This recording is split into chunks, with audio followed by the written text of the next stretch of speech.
বসো। আচ্ছা বেলি, আজকে সারাদিন তো আমরা বাইরে অনেক ঘুরলাম, আজকে ডেটিংটা কেমন হলো? অনেক ভালো ছিল। এইটাই তো জীবন বলো, যেখানে কোনো শাসন নাই, কোনো বারণ নাই। আচ্ছা, তুমি কি পুরো বাসাতে একাই থাকো? আরে না রে বোকা, এটা আমাদের বাসা না তো, এটা আমার বন্ধুর বাসা। সারাদিন অনেক ক্লান্ত তো, তাই একটু বন্ধুর বাসায় রেস্ট নিতে আসছি, বুঝছো? আর বন্ধুর বাসায় ওর বাবা মা কেউ নাই তো, তাই একটু ওর সাথে কল দিয়ে কথা বলে আসছি। প্যারা নাই। আবার অন্য কোনো উদ্দেশ্য নাই তো? আমি কিন্তু মুভিতে দেখেছি, মুভির মতো যেন না হয়। আরে তুমি আমার গার্লফ্রেন্ড, আমি তোমার বয়ফ্রেন্ড, আমাদের মধ্যে একটু একটু ভালোবাসা থাকতে পারে।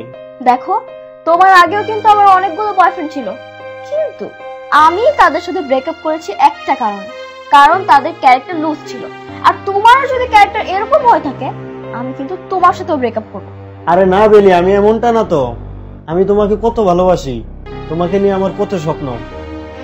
হ্যাঁ শোন, আমি একটু বাইরে যাচ্ছি, আমি একটু ঘুরে আসি, আর তোদেরকে সুযোগ দিয়ে গেলাম, ঠিক আছে?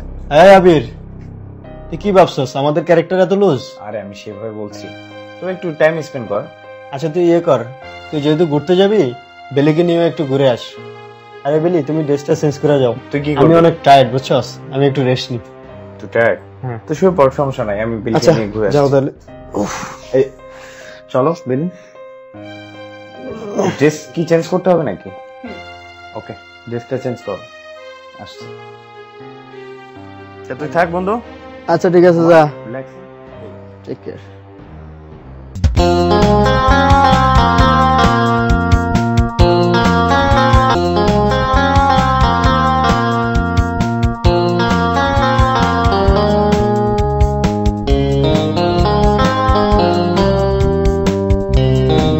ভাইয়া, এখান থেকে আর কিছু খাবো না। আচ্ছা, আপনার কি কোনো গার্লফ্রেন্ড আছে? আমার আপাতত কোনো গার্লফ্রেন্ড নেই, মনের মতো কাউকে পায় না, দুঃখের বিষয় হচ্ছে এটা। ভাইয়া, আমার কাছে কিন্তু অনেকগুলো মেয়ে আছে, আপনি চাইলে আপনাকে একটা গার্লফ্রেন্ডের ব্যবস্থা করে দেওয়ার মতো দায়িত্ব আমি নিতে পারি, কিন্তু আপনাকে একটা কাজ করতে হবে। ঠিক আছে, আমাকে বিকাশে 500 টাকা পাঠিয়ে দিতে হবে, মানে ওই মেয়েদের সাথে আমার কথা বলতে হবে না। ও এটা কোনো ব্যাপার হলো? মাত্র 500 টাকা চাইছো? আচ্ছা, তোমার কি আগের নাম্বারটাই আছে? জি ভাইয়া, আগের নাম্বারই। ও আচ্ছা, ঠিক আছে। এই মামা, একটা নাম্বার লেখেন তো, বিকাশ নাম্বার। বলেন ভাইয়া। 0881541 510 টাকা পাঠাই দেন, খরচ সহ। ঠিক আছে ভাইয়া, চলে গেছে টাকা। আচ্ছা বেলি, আমি না মানি একটা ভুল করে রেখে এসেছি, 500 টাকা দাও না, আমি যে তোমাকে আবার দিয়ে দিচ্ছি। সরি ভাইয়া, আমি তো টাকা নিয়ে আসি নাই। ভাই, ভুল করে আমি বাসায় মানি ব্যাগটা রেখে আসছি, বাসা থেকে মানি ব্যাগটা নিয়ে এসে আপনাকে টাকাটা দিই। টাকা ছাড়া বান্ধবী নিয়ে ঘুরতে আসুন, দাঁড়ান আপনি।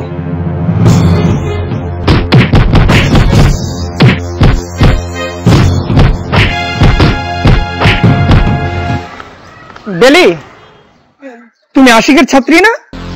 জি, আপনি কে? আমি হচ্ছে আশিকের বন্ধু। আশিককে কে বা কারা ধরে নিয়ে গেছে, এটা আশিকের বাড়িওয়ালার ছেলে আমাকে বললো। এখন ওকে আমি কোথায় খুঁজি বলো তো?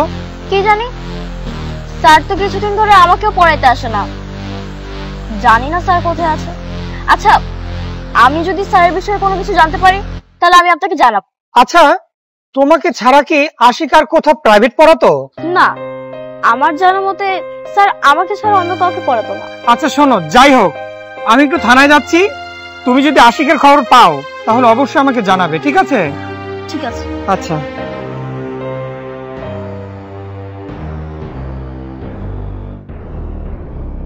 বেলি, এই বেলি, ডাকতেছো কেন? আমার বন্ধু আবির যে তোমার সাথে গেল, ওর খবর কি? ওর ফোন দে অফ, ওই কি তোমার কিছু খাওয়াইছে? আরে না, খাওয়াবে কিভাবে? সে তো তোমার মতন এরকম কিপটা, টাকা পয়সা নাই। কিভাবে বুঝলা?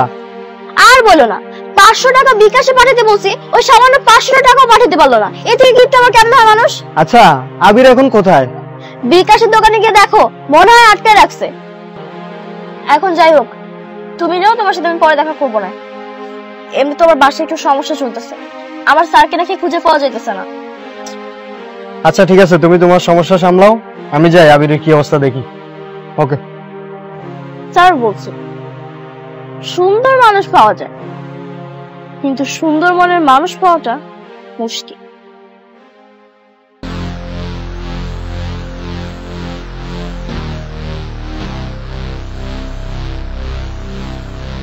বেলি বেলি বেলি মারে বেলি, তুই কইছিলি রে মা, তোর টেনশনে আমি তো আমার জীবনটা শেষ হয়ে গেছে।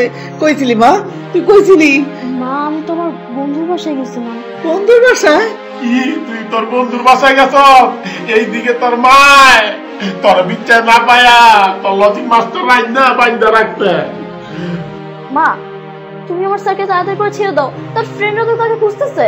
আরে ওই ছেলের এখন ছাড়াছাড়ি করা যাবে না, আর চারিদিকে সব জানাজানি হয়ে গেছে যে ওই ছেলের সাথে তুই ভাইগে গেছ, ওর সাথে তোরে বিয়ে দিব। এখন ওই মাস্টারের সাথে তোকে বিয়ে দিতে হবে, আর ওই বিয়ে না দিলে তো মান সম্মান চারিদিক দিয়ে নষ্ট হয়ে যাবে আমাদের। মা তুমি